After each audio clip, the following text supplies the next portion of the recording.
In this lesson, I want to give you a detailed checklist of all the knowledge, skills, chords, and scales that every beginner should have down before they become intermediate. I also have a completely free printable PDF version of this checklist available for you, alongside all the chord and scale diagrams we cover in this video. You can grab that over at the link in the description once you're done with this lesson. Again, it's totally free. We'll kick things off by talking about the chords that every single beginner guitarist should know. And this, of course, starts with open chords. These are your bread and butter chord shapes that will serve you well for as long as you play guitar. The main major chords you need to know are C major, A major, G major, E major, and D major. Then for minor chords, we have A minor, E minor, and D minor. We also have a bunch of seventh chords: C major 7, C dominant 7, A major 7, A dominant 7, and A minor 7. Then we've got G major 7, G dominant 7, then E major 7, E dominant 7, and E minor 7. Then we've got D major 7, D dominant 7, and finally D minor 7. And lastly, an add 9 chord and some suspended chords. That's C add 9, A sus2, and A sus4. Then this is D sus2 and D sus4. So that's all our open chords. You'll also need to know some movable chord shapes, the first of which are just power chords.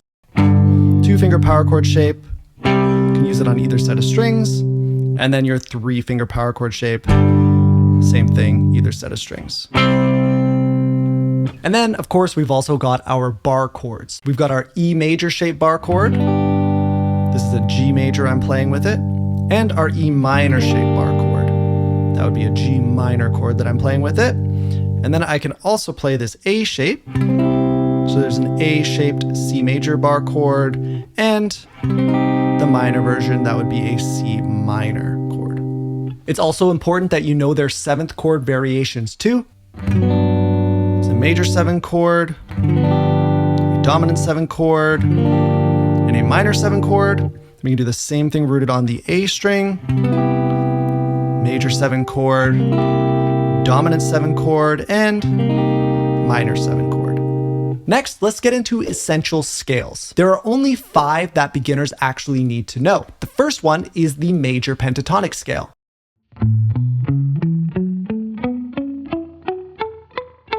Next, we've got the major scale, which just adds a few notes.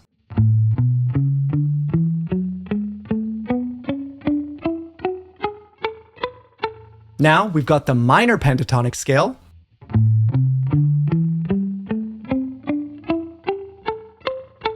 And next we've got the natural minor scale, which just adds on a few notes again.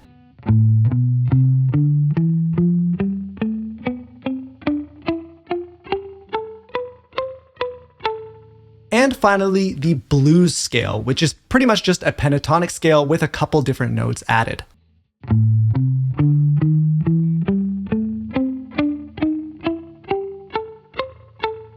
And all of these are movable scales, so all you have to do is align the root note of the scale, which is the very first low note of that shape, with whichever key you want to play in. Now, each of these 5 essential scales actually has 5 total positions, but as a beginner, I think just knowing them really well in one position each is great. So beyond chords and scales, you also need to know some things. First of which is simply the names of all the parts on the guitar. Some other very important things you should know are how to read guitar tabs, chord diagrams, and fretboard diagrams. I wouldn't really worry about sheet music though, unless you've got some very specific goals. You should also know a good number of songs front to back, and the songs you choose are going to vary wildly based on your preferences and goals. But make sure a few of them contain something beyond just strumming through chords. Another big thing is music theory. You absolutely need to know the theory of the major scale, how keys work, intervals, how chords work,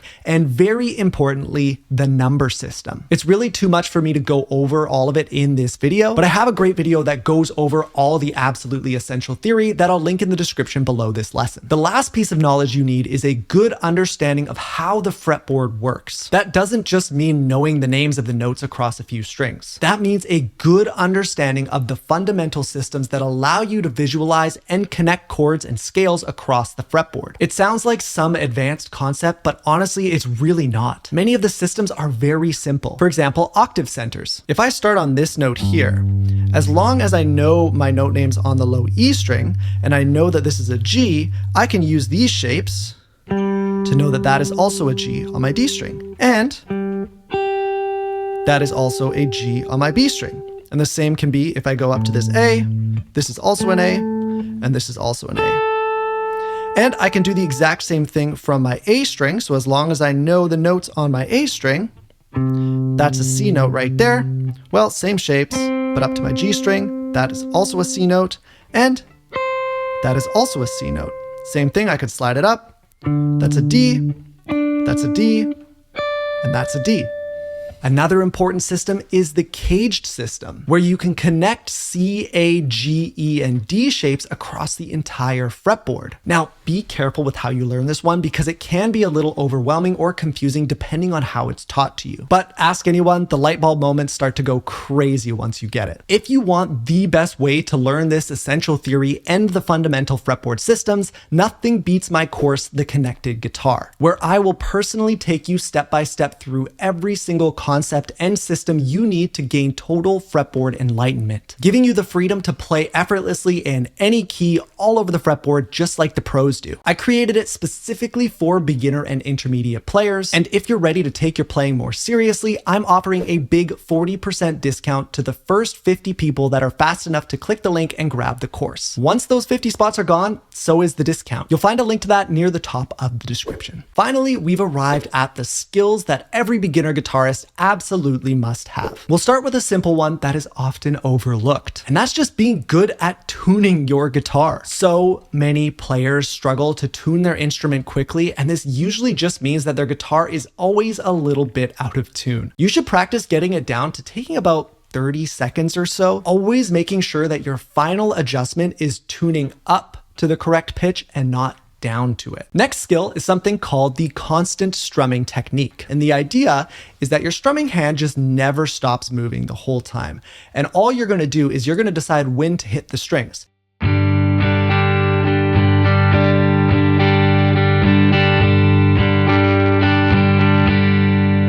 It almost works like a metronome. The whole idea here, and this is just a big tip for strumming in general, is how important it is to make sure that everything is relaxed. If your hand is moving at the correct beat, then an extra upstroke here or downstroke there it's not really going to negatively impact the sound that you're going for. Smooth chord changes are something else you definitely are going to need. And I have a specific method that really helps with this. Let's pick two chords we want to work on changing between, so G major and C major.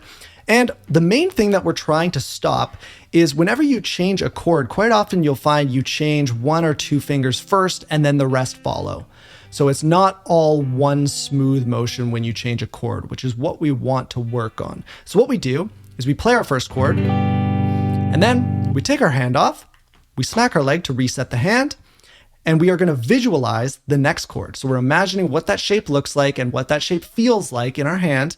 And then the trick is to come down all at once on this shape. So I get it in position all at once, not one finger at a time, boom, comes down, I play the chord.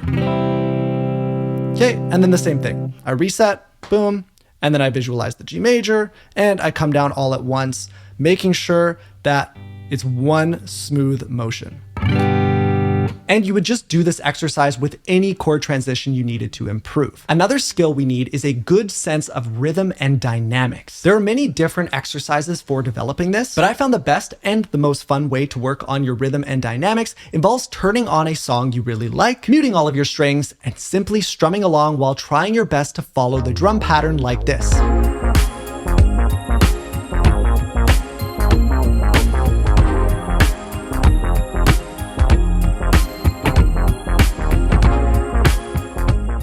Next, fretting technique. It is very common to see new players struggling to get a clear buzz-free sound out of a note or chord. This comes down to a few things. First, aim to place your finger as close behind the fret as possible, not in the middle of the two frets like this. Then you want to come down directly on the string with your fingertip, and you don't want to let your knuckle collapse like this. You want to push hard, but only hard enough for the note to come through cleanly. Pushing too hard can push the note out of tune, or it'll just make your hand tired quicker. Our next skill is improvisation, something many beginners would assume is far beyond them, but you can never start too early. And this just involves taking any of those 5 essential scales we talked about earlier, putting on a song or track, lining the scale up with the key that track is in, and playing around with the notes.